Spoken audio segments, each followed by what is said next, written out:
Today's episode of Galaxy Tenants takes us to Morrison, Colorado for a conversation about Major League Baseball with our friend Doug Marino, and we feature some songs courtesy of Amendola vs. Blades titled High-Low and Fabulous Stupendous. Thanks for listening.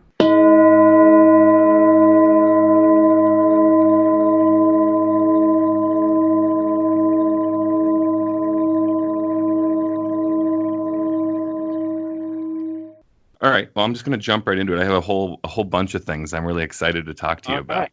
Cool. Good. First off, I want to start by saying you're one of my favorite dudes. I love your energy. I love your vibe. I love working with you. Anytime I see you call, it makes me happy. It's a good day when I get to work with you or have these kind of conversations. Right on, man. That's great. I really appreciate that. You make it easy always, and I totally enjoy the same. The feeling is mutual for sure. Awesome. All right, I'm here with my friend Doug. Doug, do you want to tell folks kind of what you do? I work in television production. I'm a contractor. I work pretty much exclusively on sporting events. The main gig that I do this time of year is I'm the stats guy and the stage manager for the Colorado Rockies television broadcasts.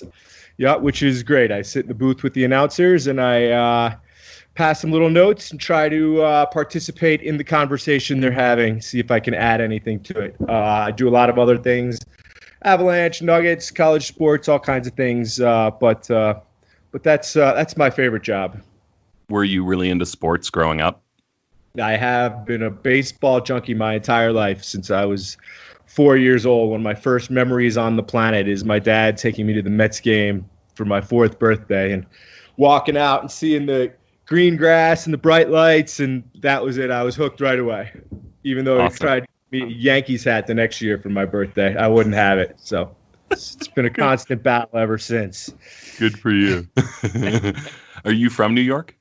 I'm from northern New Jersey originally, Morristown, New Jersey, which everybody out there, it seems, is totally into baseball and loves baseball. And it wasn't until I got to college and I was a little older and I went to school in Ohio and I was like, wow, everybody in the world doesn't know all this about baseball. Maybe, maybe I can make this work. Let's talk a little bit about going into this season and when is opening day typically?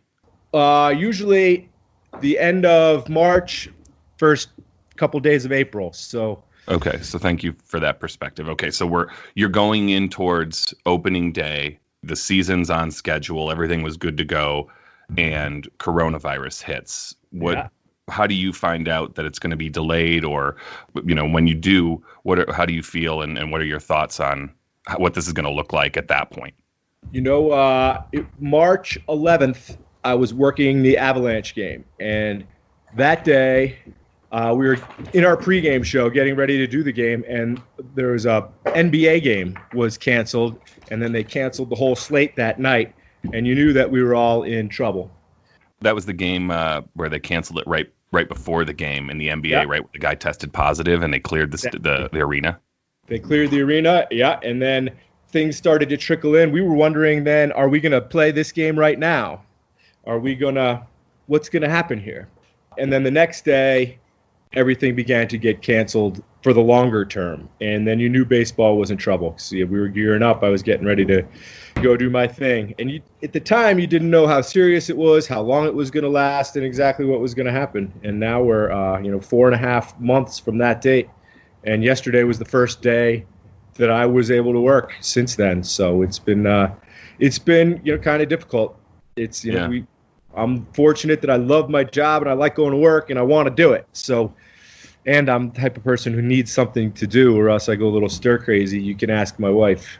Sure, I can relate to that. Yeah. I think if you hated your job, maybe the pandemic would have been easier, but I feel the same way in that, like, I love putting on music. So now that I can't do that, it's terrible. If I were working on a job that I hated and then I just got laid off and unemployment, that would be delightful maybe. But doing what you love, it's a double hit, because now not only are you not working, but you're not doing the one thing that gives you a creative outlet or what you love doing. So exactly. It is tough. I spent my whole life trying to get, here and keep doing what I'm doing and try to be the best at what I can do. So it's without that carrot every day, kind of, all right, I went hiking and fishing and camping, and it was fantastic, and spent time with the kids. But after a while, it's time to get going. I hear you. And for me, there is no sign of getting going yet. So I'm waiting to have that day that you're having now. So I'm kind of excited just in that vein to talk to you about this too. What did yesterday look like and going into yesterday? You get like an email or a call from MLB, or what does that look like, and how do you feel when you find out that baseball's back on? Yeah, there was protracted negotiations that were not always friendly. So there was even some question when you see other sports were agreeing to return. Baseball was having a difficult time, and they weren't fighting about health and safety. They were fighting about money. So that exactly. Oh my God. All we want to do is go back to work and get some sense of normalcy. And people are dying for something to do, something to look at, and you're rooting for your local team, whoever that might be, is something everybody can look forward to. So they gave me a call. I was following the negotiations as much as anything, and I'm fortunate that I'm going to get to do the home and the away games. So I went into the office yesterday. The Rockies were playing an exhibition game in Texas, so we called the game from the office there yesterday. We have a bunch of monitors set up. Me and the two announcers are in a conference room. Everything's sterilized every day before we show up then. You can't see the whole field, and you're not exactly sure, who's warming up in the bullpen or who's in the on-deck circle. Things along those lines makes it a little difficult. So you were saying that you're in a space. Talk about again just how you're situated. So you're calling the game from a remote location from Coors Field? We were at the studio at the AT&T Sports Studios, which is just a couple blocks from Coors Field. And that's where they usually do the pregame and the postgame, and they do the editing and the nuts and bolts of the show before we all head to the ballpark usually. So we're in the conference room there, just three of us there. We're taking the camera feeds from Texas, so we're kind of at the mercy of whatever they're showing us, which, there's a good chance it'll be more Texas guys than Colorado guys. But we're inserting the graphics from there, the replays from there. The graphics person is in one room by herself. The tape guy's in another room by himself. The director and the technical director and the producer in another room by themselves. So it's kind of a hodgepodge of places and people and things. So it's kind of unusual. We've never done it. That's not the way you would ideally draw it up, but that's the way we can get it home. So it might not be perfect, and there's going to be some growing pains, but a pretty impressive technical feat they're pulling off over there, the engineers and the staffers at AT&T. So it's pretty cool to be a part of. I'm impressed that you guys found a path forward in any way. It's awesome. That's one of the cool things that's happened out of the pandemic, is the innovation that's come from it, and just watching people being forced to innovate, and maybe not in a progress sort of way. I mean, it might not be the best or most efficient way to do it, but you guys have found a way to do this, and it's really great. And it seems that Major League Baseball feels like they've found a way to do this as well. Do you know what the systems look like for safety, and are they doing widespread testing? Are they testing the players frequently? And what happens when someone, whether player or production, tests positive? What does that look like? They are doing, they're testing the players at least every other day, is my understanding. And there have been a very lower percentage of positive tests among the players and the traveling parties than the general population. So that's good to know that these guys are taking care of business and making sure that they're safe. There's been a handful of guys to opt out. Hasn't been terrible. Part of the unknown moving forward is they're not sure exactly what will happen when guys do test positive. How many guys are going to have to go away to quarantine? How many guys is too many guys on one team? What's the number there? They've expanded the rosters from what was supposed to be 26 this year to, you have up to 60 guys now eligible to play. It'll be a 30-man roster plus a 3-man taxi squad will go with you every day, and then you got 27 other guys who are practicing every day at a different location. And that's straight out of the possible necessity of having to call them in if there is. Okay, that's interesting. Yeah, it's kind of crazy. There's no minor leagues this year, so Right. You can't call your guys back and forth from the minor leagues. So you have 27 25 guys just practicing in a different location than the rest of your team, trying to keep themselves ready to play baseball and safe as well. So I'm watching the NHL. I'm a big hockey fan, and I see they have the two hub cities. I believe it's Edmonton and Toronto. Yeah. I believe. It is. Yeah, and of course they have that luxury of not doing it in the United States, where our cases are soaring. But they're having, I believe, the players stay at specific hotels and kind of stay in a bubble. Do you know, is that the case with MLB? Are they staying in sort of like a bubble, or are they just being told to act accordingly and wisely? And is everybody going to be traveling around stadium to stadium, or there's some sort of like hubs, or is it just kind of open season but with caution in MLB? There are guidelines and restrictions about what these guys can and can't do, but they're not staying in a bubble. Every team is going to play their home games in their home stadiums without fans. And what they've done is to limit the travel, you'll play only games within your division and then the corresponding geographical division in the other league. So the Rockies they'll play 40 games against the National League West. They'll play 20 games against the American League West. So there will be no travel outside of the West. They're not going to play the Mets. They're not going to play the Braves. They're not going to play the Cardinals. So that will help reduce the travel. The television guys aren't going. You're not allowed to go. And they've broken it down into tiers. The players and the coaches are tier 1. Those guys are the only guys allowed in the lower level of the stadiums. Then there's tier 2, maybe the traveling secretary and the PR guys and some guys like that. And they're tier 2, and they have some more access. And then there's television people, tier 3. We're very limited in the places we can go in the stadium to keep everybody isolated and make sure that those guys and our guys don't cross paths. We're not even supposed to walk in the same hallways as them. I think that's great. I never even thought about the compartmentalization of the different teams and necessities within the stadium. That's actually really a good plan. Kind of limits that bubble and limits that exposure. Do you feel safe? You feel like this is workable? The guys that I'm working with, the people that I'm working with, they are people that I know. They're my friends. They're people that I trust. All of our economic well-being is based on the success that we all have together. If these people, we don't want to let each other down is where I think everybody stands on this, because we've all been sitting around waiting to do it, and we're all happy to be doing it. So I don't want to let these guys down. They don't want to let me down. And who knows? We're all contractors, so if we do get sick, that's going to be a problem. I'm not going to be able to work again. Wow. Oh, there's so much on the line. It's wild. Yeah.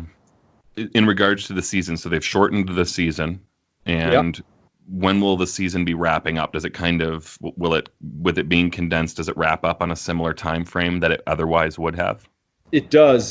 September 27th is the last day of the regular season, which is very much in line with when things normally wrap up. The World Series should be finished by the last day of October. So there's still some negotiation going on about expanded playoffs, which could generate some more revenue since everybody's going to lose a lot of money here.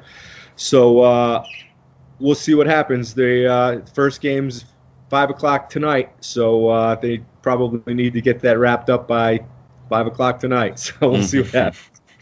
Wow. Yeah. How did you feel specifically when you heard it was coming back and you knew there was a path forward? How'd that make you feel? It's the kind of thing that I don't want to say I take it for granted, but you don't realize how much you like it and how much you miss it until it's gone. It's the same old story. You don't know what you got till it's gone. But it was a sense of relief more than anything else. To tell you the truth, there's an economic part that goes along with along with the heart part. So it. Happiness, relief, some trepidation. What's this going to look like moving forward? How are we going to do this? Excitement, all of these things. It kind of has revitalized my love for my job. Yeah, sure. That's incredible. I'm really glad this is happening for you. I want to say on a side note, you look so stoic right now with that beard and that Smokey the Bear shirt. I can see Red Rocks in the background. I can hear hummingbirds buzzing by. You're in a paradise over there, my friend. It's pretty nice, man. It's like Fern Gully or something. Jeez.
tell a funny story.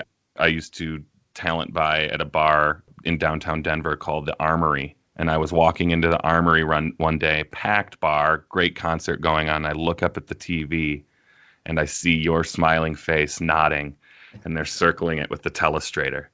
And it was a really great moment. I was like, oh, we had a great laugh. It was pretty entertaining, but I wanted to tell that story. One of the things that you and I have worked on, which I think is really cool, you're a huge music fan. I met you at Red Rocks, I think the same day I met my wife. I remember really meeting you and getting to know you more on Jam Cruise. We were waiting for Murray to get on the boat. He was like the last person. They're unhooking the ropes. They've already hit the sound, the tug, and Murray comes dancing up with a backpack, and we're both waiting for him. You had already booked your whole week of massages. I mean, it was pretty great. So you're a big concert and music guy, and what I think is great is you've taken your passion, which is also baseball, and your passion of music, and you've put the two together and involved me in that, which was really cool. Can you talk about how the Rockies concert series came together and kind of tell folks what that was and what the goal was with that? Yeah, I love doing that.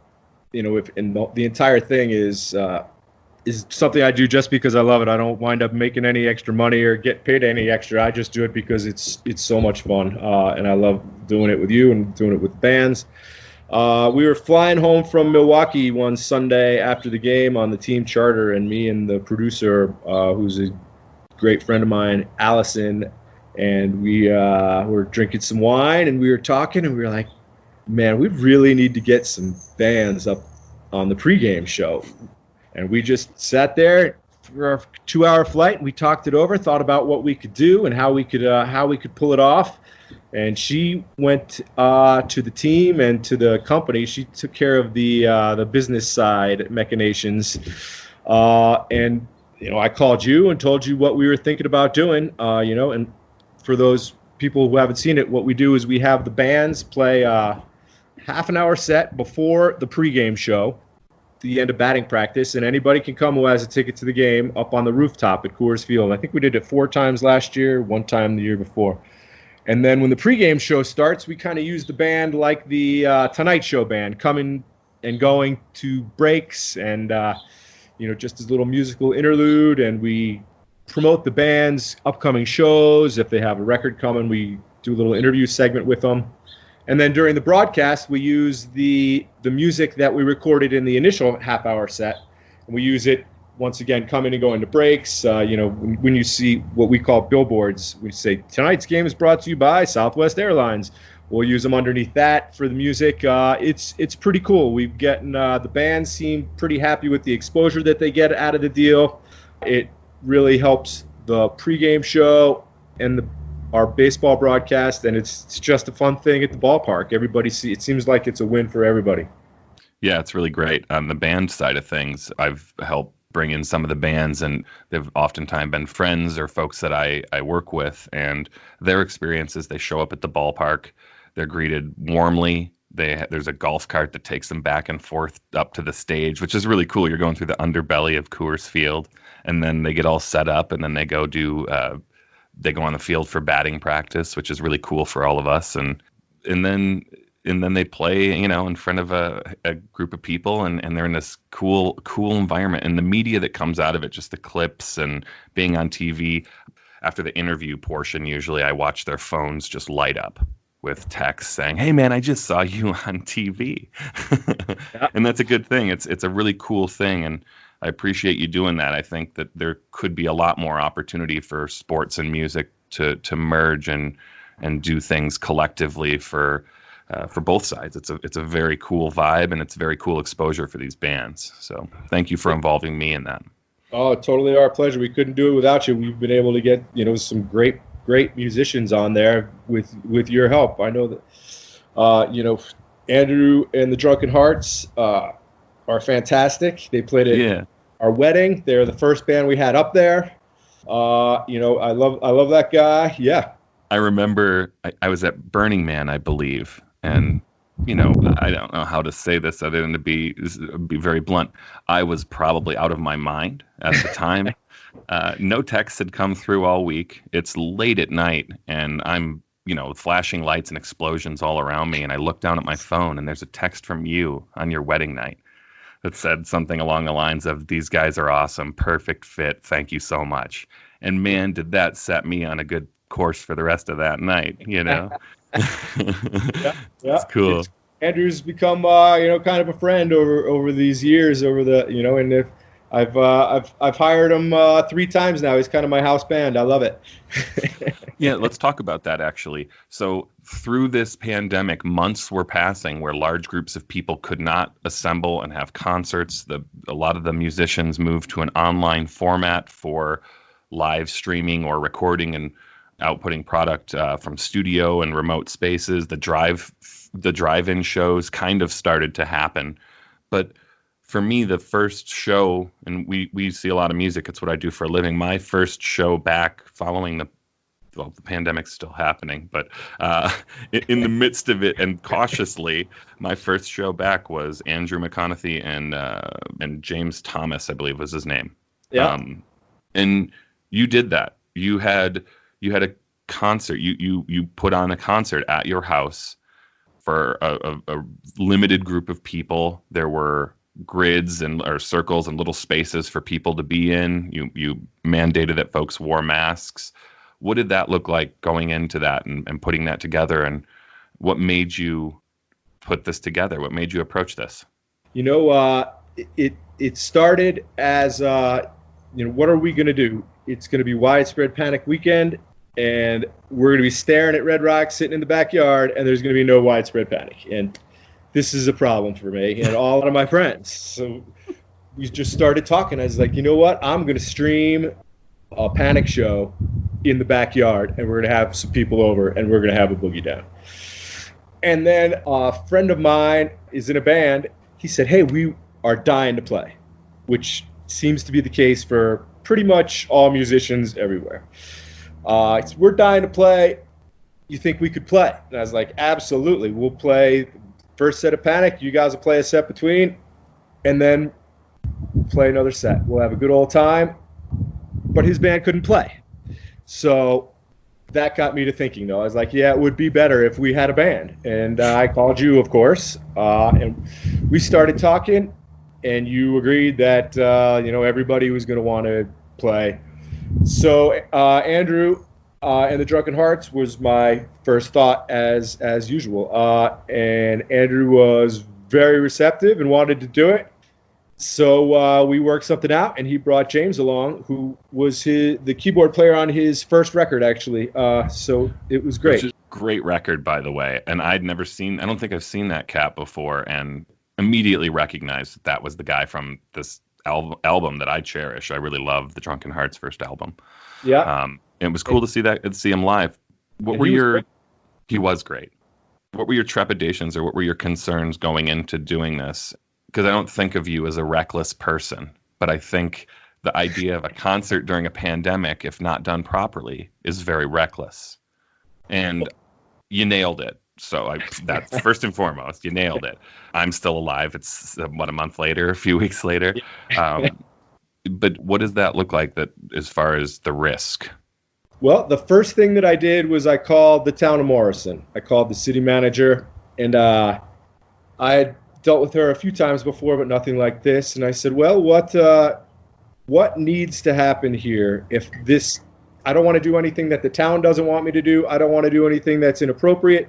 I want to stay within the boundaries of the rules right now. You guys tell me if I can do this. And they were very, very helpful. They worked with me all along. I had to get a permit from the town, which cost me a little bit of money. And then I had to get written go-ahead from Jefferson County Health, who, just as it was all coming together, was granted a variance by the governor to expand the number of people that you could have.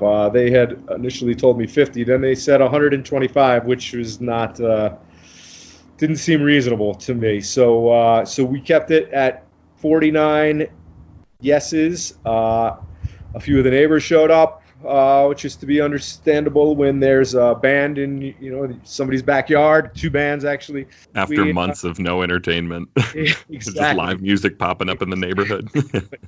Yeah, we got a porta potty and put up a portable sink and a hand washing and sanitizing station. Nobody was allowed in the house. I spray painted boxes 6 feet apart from each other where people were supposed to stand. I asked that everybody wear a mask if they're outside of their box. I think people did pretty good, not 100% compliance all the time, but pretty good considering that some people were here for 8 or 9 hours. Listening to a recording of their favorite band and seeing live music for the first time in a while. Yeah, no, I mean, even with the amount of, drinking and fun and quote partying that was going on, everybody, I thought, handled it pretty well and pretty responsibly. I thought so too. Those were my best friends in the world. I started, right at the top of the list when I started inviting people. So, well, I'm honored to have been invited to that, and I think it was a special show for Andrew. I could tell, seemed like it was emotional. It was emotional for me just because it had been so long since I'd seen live music, and the set that he output was actually really beautiful. A really good combination of songs, from some Lyle Lovett songs to some original Drunken Heart songs and some other covers. He did a Rally and Spencer and dedicated it to Jeff Austin, and that was really special. And I have to say, in that moment, man, give me a second to kind of articulate this. I've been all over the country and lived in little pockets where the live music scene isn't as rich as it is here in Colorado, which, what place is really, but I've always dreamed about living in Colorado. I've always dreamed about being a part of this scene here. And while seeing the concert at your house, it made me feel like I was a part of this community. I'm staring at Red Rocks. I'm surrounded by all these Colorado folks. And here's Andrew McConaughey from a Colorado band giving a shout out to one of Colorado's own, Jeff Austin. And it was just a really beautiful moment. And thank you for providing me with that at a time where things have been super weird. That's really well put. I appreciate the sentiment for sure. That's I think that everybody was there. Really was everybody who's there loves music, and everybody was dying for some music. And not only were they my best friends, but they're all friends with each other, and most of them hadn't seen each other in a really long time. So the combination of the music and the friendship and everybody getting together was something that I think that we'll all probably remember for quite some time. That was it was a fantastic day, and the feedback that I got from all the people that were there was really something special. So yeah, sure. It was a great day. It was a really great day. As I was driving down your road away from your house, there was a rainbow over the mountain, and I'm just like, God, this is perfect. Fuck. Yeah. None of these things that I'm talking about, though, are possible without you and your help, putting together the shows on the rooftop, putting together a concert for my wedding, putting together a show in my backyard. None of these things happen without you. And I appreciate your hard work, and I appreciate your friendship. And I really enjoy all of it. And I look forward to getting together and doing some more things like this in the future. One of the greatest pleasures of my life, man. And I'm seeing right now at the top corner of my screen, the reason I couldn't find Doug Marino earlier is because it's spelled Doug Marimo. That'll do it.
Thank you for listening to Galaxy Tenants. If you enjoyed this episode, be sure to subscribe, like, rate, and review wherever you listen to podcasts.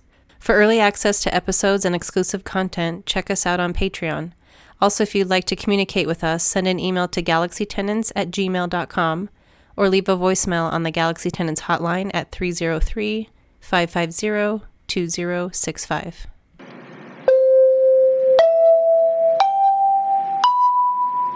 You've reached the Galaxy Tenants hotline. Please leave a message.